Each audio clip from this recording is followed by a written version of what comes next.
السلام عليكم. في هذه القضيه هذه ديال ديكلاراسيون ديال الاستقلال ديال القبائل، هذا السي عبدو السمار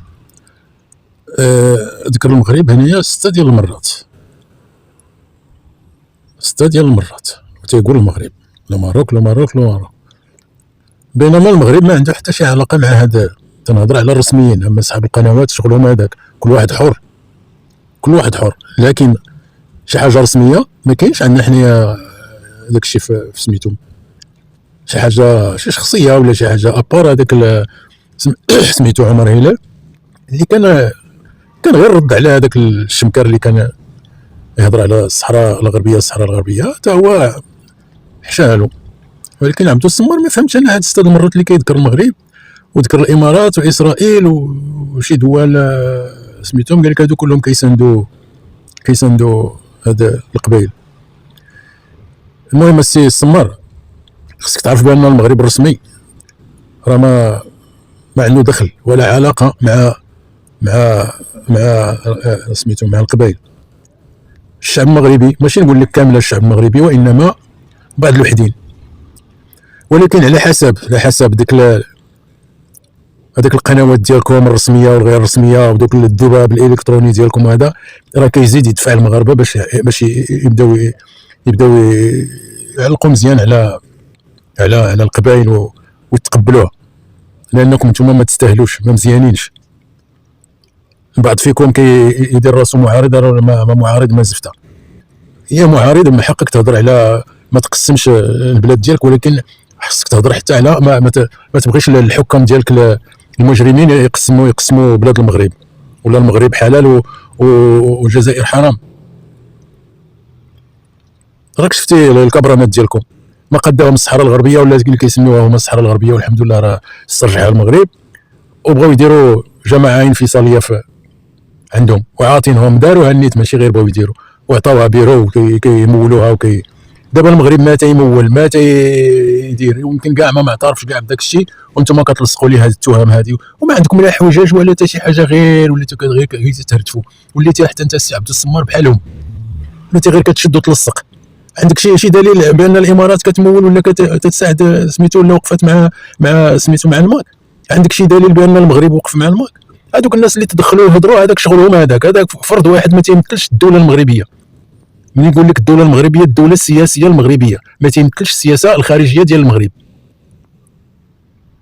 انتم راكم ما تسواو ما تصلحوا، عيب عليكم اللي تبقاو فين ما يكون شي مشكل عندكم في بلادكم تلصقوا في المغرب، تلصقوا في الامارات. ديروها شويه في جهه ضركم، وحاولوا تحلوا المشاكل ديالكم بلا ما تلصقوها في عباد الله. قباحه كي دايره. غنخليكم الاخوان المغاربه تسمعوا هذا عبدو السمار هذا. المهم بقى فيه الحال، ووقفات ليه في سميتو، واخا كيدير راسو راه زعما الباهر بالتنظيم ديال هذا الشيء ديال الماك اللي نظموا هذاك التنظيم ديالهم باش يديكلاريو بالاستقلال ديالهم، وكيقول لك زعما امبوسيبل باش يكونوا كراو واحد لاصال في اليوم، ومن تمنعت عليهم الغد ليه تحولوا لاصال واحده اخرى. دونك راكم فاهمين من جاوهم الاموال، راه قالها ديجا من جاوهم هذوك الاموال، من جاو تما فين بدا دخل في المره واحد في الاول ذاك كندا وسميتو وفرنسا، وهذا زعما لي ريبريزونطون ديالهم معاه، من بعد بدا حط على المغرب لي ماروكان ولي زيماراتي. ايوا المهم حنايا اش غنقول لك، انا كنت كنقول لكم بان راه داك الشيء ديال سميتو، انا ما بغيتش التقسيم ديال الجزائر، ما بغيتش الجزائر تقسم، ولكن نتوما بهاد الهضره ديالكم وهاد الهيطاطه ديالكم وهاد الهبال ديالكم وهاد الغباء ديالكم، كيف بحال هذاك خينا هذاك الزعطوط هذاك اللي سمى اللي وصف المغاربه بالبغال، هذاك يكون يعرف الاصل ديالو، بعدا ما عنده لا اصل ولا فصل، كرغولي ولد عثمانيين والاسبان. خصو يفهم شنو هي الكرغوليه، ويمشي يقلب على هذاك الباحث في التاريخ، هذاك المؤرخ الجزائري، يمشي يقلب على الكتب ديالو يقراهم باش يتعلم شويه ديال التاريخ، ويعرف شويه ديال يحترم سيادو شي شويه. وما عرفتش علاش المغاربه باقي ما ناضوش ليه، ولكن هو في الطريق. خليكم مع هذا الفيديو كان. Aujourd'hui, le 14 décembre 2025 est une date qui va rester, peut-être pas dans les annales politiques de l'Algérie, mais une date qui va rester comme étant un marqueur d'une période troublante, le marqueur d'une période dangereuse pour l'Algérie, pour sa stabilité et surtout pour son unité nationale. Aujourd'hui, le 14 décembre 2025, le mouvement pour l'autodétermination de la Kabylie, le MAK, qui était naguère, il faut le dire, il y a de cela 10 ans en arrière, le MAK était un mouvement folklorique, totalement folklorique, qui suscitait la rigolade, qui suscitait des blagues, qui suscitait des moqueries, qui suscitait des colibés. On ne les prenait même pas au sérieux. Les maquistes, on ne les a jamais pris au sérieux de cela 10 ans. En 2015, ils pouvaient manifester à Tizi Ouzou en Kabylie, il y avait des maquistes qui venaient à Alger, les manifestations en Kabylie, c'était quelques centaines. Peut-être le 20 avril, l'événement de la commémoration du printemps berbère, il y avait quelques milliers, mais ils n'étaient pas tous maquistes, parce qu'il y avait des Kabyles qui sortaient dans les marches pour se rappeler, pour rendre hommage aux victimes du printemps berbère, du printemps noir, et de tous les événements qui ont secoué la Kabylie pour le combat identitaire. Donc, il y avait des militants du MAK qui organisaient des rassemblements, auxquels se greffaient des jeunes militants, mais qui n'étaient pas pour autant maquistes. Et on avait l'impression qu'ils étaient quelques milliers. En tout cas, le MAK, il y a de cela 10 ans, c'était un mouvement qui ne, mis à part les discours de Farhad Mhenni, sa notoriété en tant qu'artiste, sa relation, et le fait qu'il était issu d'une famille de martyrs, une famille de shuhada, mais à part les polémiques autour de Farhad Mhenni, de sa personne, de ses discours, de sa prise de parole, et il y a rien qui intéresse. Le MAK n'était pas du tout intéressant. Il y avait très peu d'articles sur le MAK. Comme le MAK a commencé à se structurer petit à petit, il avait son agence d'information Siwel, il y avait des sites d'information, sur les réseaux sociaux, il y avait quelques disputes entre les maquistes et les anti-maquistes, mais pas plus. C'était un mouvement folklorique. Aujourd'hui, le 14 décembre 2025, qu'on le veut ou non, le MAK a organisé une cérémonie politique de la façon la plus professionnelle, de la façon la plus combative, de la façon la plus, je dirais même brillante. Faut dire la vérité, le MAK, il a été hier, le 13 décembre 2025, à la fin de la journée, il a reçu un coup dur, on lui a interdit de s'organiser son événement dans une prestigieuse salle située en face du château de Versailles. On a expliqué hier, à travers plusieurs émissions. L'événement de la proclamation de l'indépendance unilatérale de la Kabylie était initialement prévu dans une salle qui devait abriter plus de 1200 invités et qui était située au cœur du palais le palais des congrès de Versailles. Un endroit très prestigieux qui nécessite un budget important. Louer une telle salle nécessite un budget important. En 24 heures, le MAK a changé de plan, puisque la préfecture des Yvelines, le préfet des Yvelines a interdit cette manifestation, prétextant des risques élevés de troubles à l'ordre public. Le préfet, à mon avis, a totalement raison. Le MAK a changé. En 24 heures, moi je pensais, je dis la vérité, moi je me suis dit c'est bon, le MAK ça va te saboter, leur événement a été saboté, ils ont été compromis, ils se relèveront pas, ils ont initié une procédure de contestation au niveau du tribunal administratif de Versailles en référé, une procédure d'urgence, les juges des référés n'ont pas répondu, ni samedi très tard, ni dans la nuit du samedi à dimanche, ni dimanche matin. Donc nous on a pensé que voilà, que tout va bien se passer, que c'est bon, le MAK va abandonner, que tout va bien se passer pour les autorités algériennes, pour l'Algérie, pour les partisans de l'unité territoriale de l'Algérie, pour l'unité nationale de l'Algérie, que cette cérémonie n'aurait pas pu avoir lieu. Comment le MAK pourrait, en 24 heures, adopter un plan B? En réalité, le MAK a démontré qu'il était très bien organisé, très bien structuré, et qu'il avait prévu le coup, qu'il avait anticipé cette interdiction de sa manifestation et de sa cérémonie à Versailles. Ils avaient déjà trouvé ou avaient déjà prévu une autre salle qui n'est pas connue, mais c'est une salle privée située dans le 8e arrondissement. Déjà, regardez le choix des lieux. 8e arrondissement, Versailles, que des adresses chics, que des quartiers UP qui nécessitent des moyens financiers importants. et qui nécessite une prise de contact, un réseau, une certaine influence, et un réseau, un carnet d'adresses, des connaissances. Donc ce mouvement qui était folklorique en 2015, en 2025, il a pu louer une salle au Palais des Congrès, excusez-moi, de Versailles, en face du château de Versailles, et en 24 heures, ils ont trouvé une salle, oh, peut-être qu'elle était déjà prête, peut-être qu'ils avaient déjà ce plan B, il était déjà dans la réserve, ça veut dire qu'ils avaient loué 2 salles en même temps, parce que je pense pas qu'ils ont eu la possibilité de trouver cette deuxième salle rapidement, parce qu'il faut la payer, il faut la louer, il faut payer les factures, il y a des prestations, et à 14 heures, entre 13 heures et 14 heures, cette salle abritait déjà 500 personnes, qui sont tous venus. La police française a quadrillé le quartier, il est situé juste à côté de l'Arc de Triomphe, à Paris, on est quand même dans le cœur du 8e arrondissement, à côté de l'Arc de Triomphe, et comment dirais-je,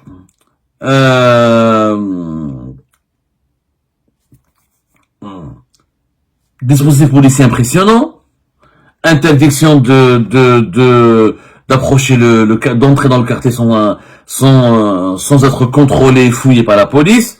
La police française voulait absolument éviter tout débordement et gérer la zone et sécuriser toute la zone et la surveiller pour qu'il n'y ait pas d'affrontement entre des militants du MAC et des militants anti-MAC ou des militants pro-algériens ou des simples manifestants algériens qui sont anti-MAC. Donc, la police nationale française a fait son boulot, protéger l'ordre public et la sécurité du voisinage et démobiliser les équipements publics et la sécurité du quartier. À 14 heures, quand la cérémonie a commencé, elle se déroule aujourd'hui, à ce moment-là, à l'heure où je vous parle, à l'heure où j'enregistre cette émission, et à l'heure où nous allons la mettre en ligne, la cérémonie de la proclamation unilatérale de l'indépendance de la Kabylie se poursuit encore. La salle était prête, rétroprojecteurs, des drapeaux, des musiciens, la salle était déjà aménagée, une scène, des personnalités politiques étrangères, il y avait des députés canadiens, des activistes marocains, des activistes et des indépendantistes d'humeur corse, il y avait des activistes français, j'ai pas vu d'élus. Par contre, le seul peut-être rattache pour le MAC, c'était prévu qu'il y ait des sénateurs et des parlementaires français qui devaient être là au palais des congrès de Versailles. Ils n'étaient pas là, ils n'étaient pas présents. Visiblement, j'ai pas encore tout bien vérifié parce que la cérémonie, elle est encore en cours. Peut-être qu'il y a eu des députés français qui sont venus en catimini ou des élus français qui sont venus en catimini et n'ont pas pris la parole. Par contre, on a vu des activistes canadiens, marocains et des activistes corses qui ont pris la parole. Cette organisation, cette adaptation à la manière avec laquelle le MAC s'est adapté très rapidement, avec beaucoup de célérité, face à une interdiction qui lui a été imposée par les autorités françaises. Et malgré cela, la cérémonie a pu avoir lieu. Et la cérémonie, il faut la voir, je vais vous montrer quelques images. C'est-à-dire, elle a été organisée, on dirait, c'est une boîte événementielle. On dirait que le MAC a recouru au service d'une boîte événementielle, etc., ou d'une boîte de communication. Tout était bien organisé, des gens en costume, etc. Je ne connais aucun parti politique algérien qui peut faire preuve d'autant de moyens et d'autant de logistique, etc., pour pouvoir gérer un tel événement. C'est quand même bizarre. C'est pas bizarre, ça veut dire que le MAC est structuré. C'est bizarre par rapport à l'image, par rapport à ce qu'on connaissait du MAC en 2015. Ce n'est plus un mouvement folkloriste qui existe uniquement sur les réseaux sociaux et qui est uniquement, organisé autour de la personne de Farhat Mahani, et ils ont juste un site internet SIOL, quelques lives sur les réseaux sociaux, et de temps en temps il y a une nouvelle génération de dirigeants du MAC, une nouvelle génération de militants du MAC, le MAC a de plus en plus d'amis étrangers, au Canada, en France, au Maroc, en Israël. Il y a pas mal de députés israéliens et de personnalités politiques israéliennes qui ont soutenu le MAC. En Grande-Bretagne, le MAC a tissé sa toile. Il s'est structuré. Le MAC a tissé sa toile. Il s'est structuré. Rien à dire. Il s'est structuré. Le MAC est devenu une machine politique redoutable. Regardez les images.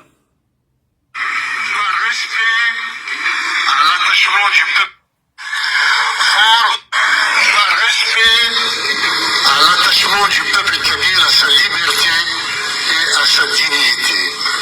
Eu égard à l'ensemble des considérants qui viennent d'être énoncés, fort des mandats qui m'ont été confiés par le congrès extraordinaire du MAC du 19 octobre 2025 et par la plénière du Parlement kabyle en date du 24 octobre 2025, en vertu des pouvoirs constitutionnels qui me sont conférés et dans un respect de la légalité internationale, devant les hommes, devant l'histoire et devant les instances internationales, au premier rang desquelles il y a l'Organisation des Nations Unies, en présence de personnalités politiques, diplomatiques, des intellectuels et des médias du monde entier venus témoigner de cet acte fondateur au nom du peuple kabyle, au nom du mouvement pour l'autodétermination de Kabylie et au nom de la NAVAL, le gouvernement kabyle en exil. Moi, Farhat Al-Saïd, Farhat Mahnia, je déclare solennellement l'indépendance de la Kabylie.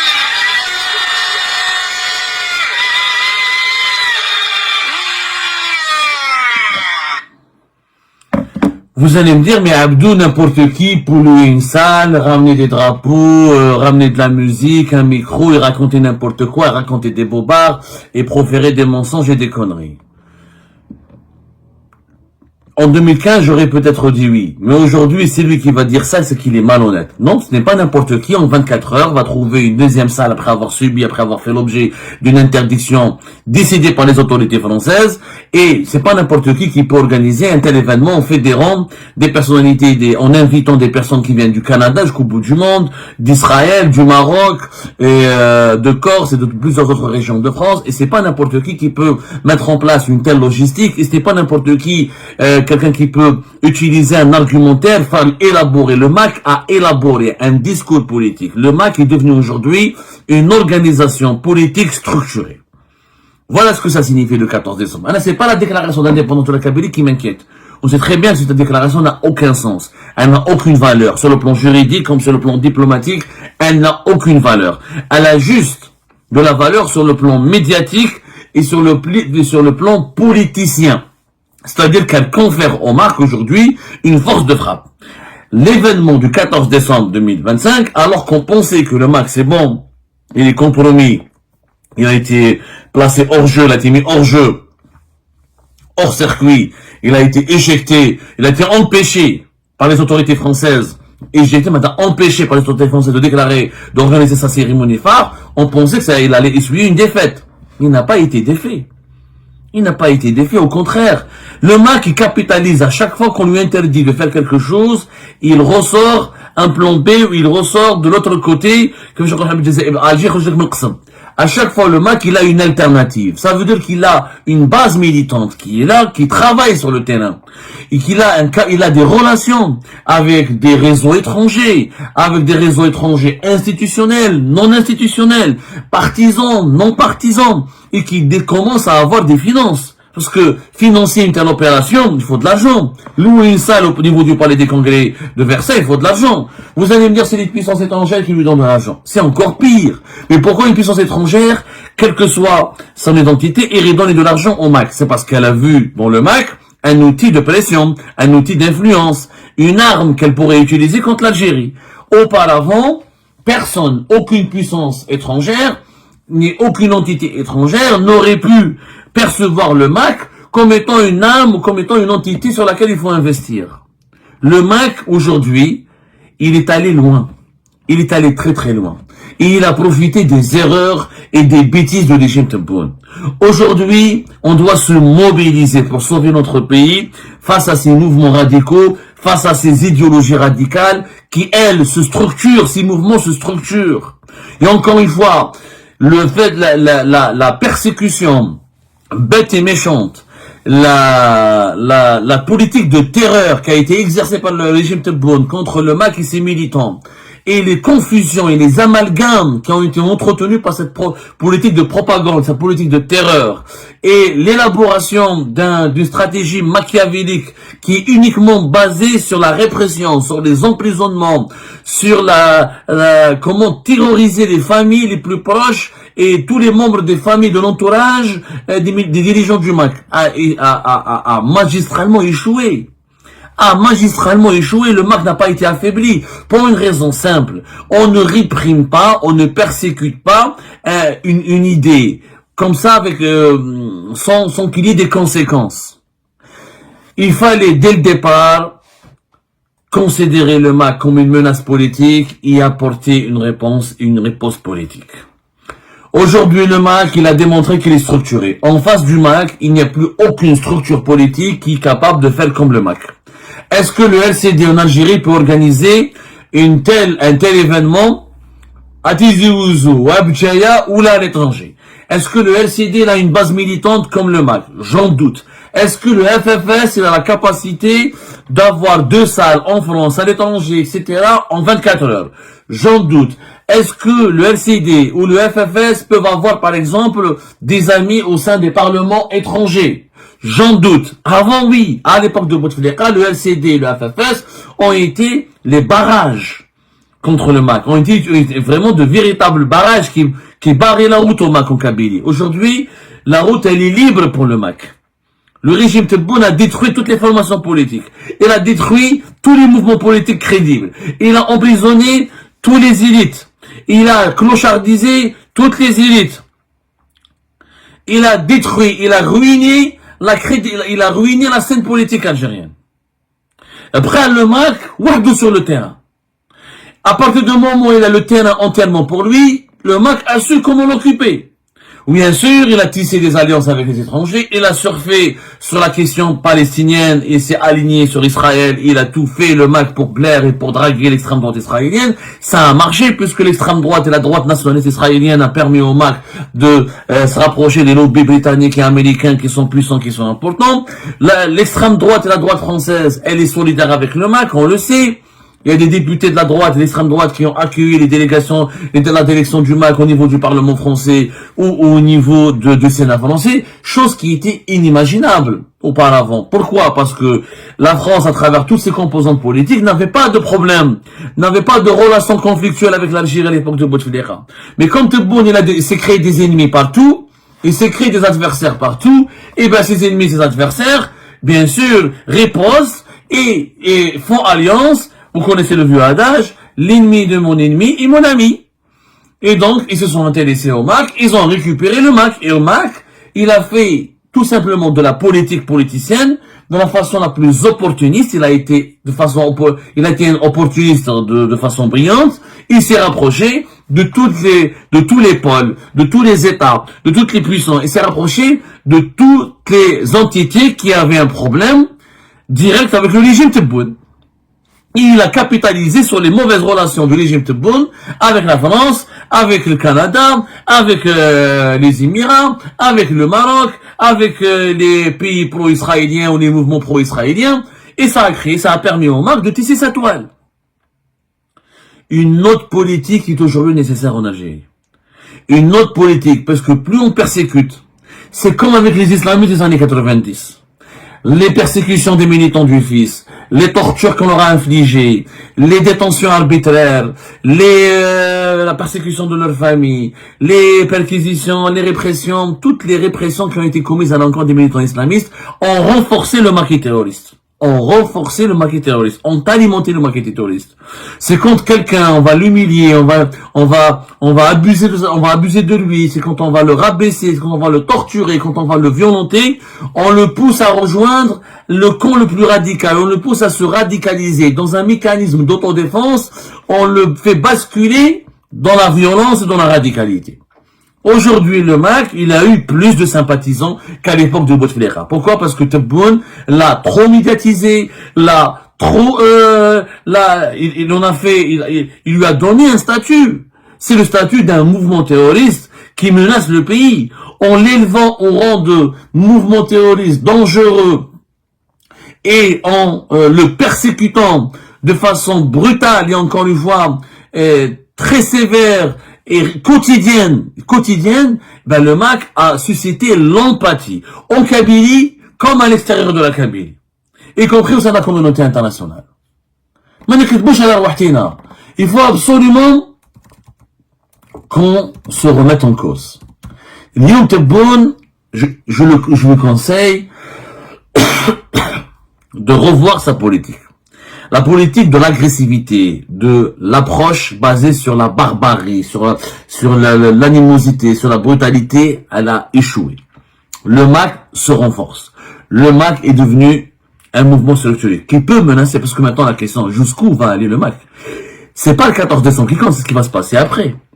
C'est que le MAC va faire du lobbying, il va aller faire des visites auprès des institutions nationales et internationales de pas mal d'États étrangers, il va essayer de capitaliser encore une fois sur la répression qui est menée en Algérie, notamment contre les détenus kabyles, les détenus militants kabyles qui n'ont rien à voir avec le MAC, qui a été injustement emprisonné, parce qu'il y a pas mal de détenus politiques en Algérie qui ont été placés en détention, parce on les accusant, on les inculpant d'appartenance à un groupe terroriste, alors qu'ils n'ont rien à voir avec le MAC. C'est juste qu'ils ont échangé sur Facebook, sur des messageries cryptées, ils avaient des contacts, où ils ont interviewé, où ils ont rencontré, où ils ont participé à un moment d'un rassemblement dans lequel étaient présents des membres du MAC. Le MAC maintenant va faire preuve d'un opportunisme, d'un pragmatisme qui va donner encore plus de résultats. C'est la politique de Tebboune n'est pas révisée en extrême urgence. Il faut arrêter de croire, parce que je vois beaucoup d'Algériens et d'Algériens qui se disent « Oh, mais de toute façon, le MAC, c'est une minorité, c'est des rigoulos, c'est un satellite de certaines puissances étrangères, au Maroc, Israël, il n'y aura jamais d'impact sur la Kabylie. » Au contraire, ces images qui vont circuler sur les réseaux sociaux peuvent influencer, peuvent fasciner des jeunes Kabyles. Il y a des Kabyles qui peuvent être influencés. Ils disent « Attendez, la dictature, la répression, le chômage, la misère sociale, les emprisonnements arbitraires, les arrestations, alors que le MAC, lui, il traîne avec les Canadiens, avec les Israéliens, avec les Occidentaux, ils ont des belles salles en France, ils ont des militants, ils se parlent librement. Le MAC est en train de respirer la liberté, là où le régime algérien respire la dictature, la répression et le désespoir. الا كيحاول الكرغولي الاخر ولد العثمانيين باش يتقرب للكبرانات راه ما يعقلوش عليك الكبرانات، راه غير تدخل لي حك المقصاله غادي ديرها في راسك هذه. واش غتقرب لهم على ظهر المغاربه ولا على ظهر المغرب؟ راه المغاربه والمغرب راه غادي يضروك، راه غيضروك، ديرها في بالك.